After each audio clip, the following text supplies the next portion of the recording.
আসসালামু আলাইকুম। চলেন আজকে আপনাদেরকে দেখাবো ঘেরে হাত দিয়ে মাছ ধরা। আমার মামার ঘেরে আমার ছেলে, মা সবাই চলে গেছে। শুধু আমি একাই বাকি ছিলাম। তো হেঁটে, হেঁটে যেতে লাগলাম। তো যেয়ে দেখলাম যে আরেকটু আগাতেই দেখি যে পানির ভিতরে কে যেন।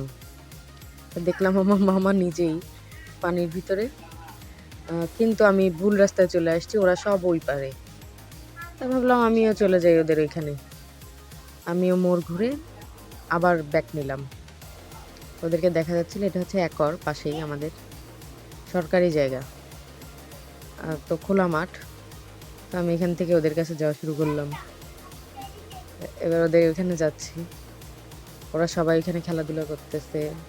আমার ছোট একটা বোন আছে, মামাতো বোন। আমার মামার ২ টা মেয়ে। মামারা দেখলাম মাঝখানে সম্ভবত একটা মাছ ধরছে। হ্যাঁ, মাছটা ধরে এখানে ফিক্কা মারছে। আম্মু আবার ওইটা টোকায় আনতে গেল মাছ ধরে। মামা এরকম হাতায় হাতায় মাছ ধরবে। নামে পায়ের নিচে যেটা বাঁধে ওইটাই হচ্ছে হাত দিয়ে কিরকম যেন ধরে ফেলে। দেখতে ভালোই লাগতেছিল। অনেকক্ষণ দাঁড়ায় দেখলাম, জুম করে দেখলাম। উম, এরকম হাঁটবে, সারা ঘের দিয়ে সে হাঁটবে আর পায়ের নিচে যা বাঁধবে ওইটারে কেমনভাবে যেন হাত দিয়ে ধরে ফেলে, ধরে হচ্ছে উপর দিকে ফিক্কা মারে। তো তারা পিছনে দেখলাম যে আমার ছেলে, আমার ২ বোন ওরা খেলাধুলা করতেছে। এটা হচ্ছে আমার ছোট মামাতো বোন, আমার সবথেকে পছন্দের। ওর খুব ফেভারিট আমি। ও আমারে দেখলে শুধু হাসে আর পাগলের মতো হয়ে যায়, আমার কাছে আসবে। এখনো তাই করতেছে, খিটখিট খিটখিট করে হাসে। এটা আমার মামা, যে হাত দিয়ে মাছ ধরতেছে ওই পার থেকে এই পার পর্যন্ত।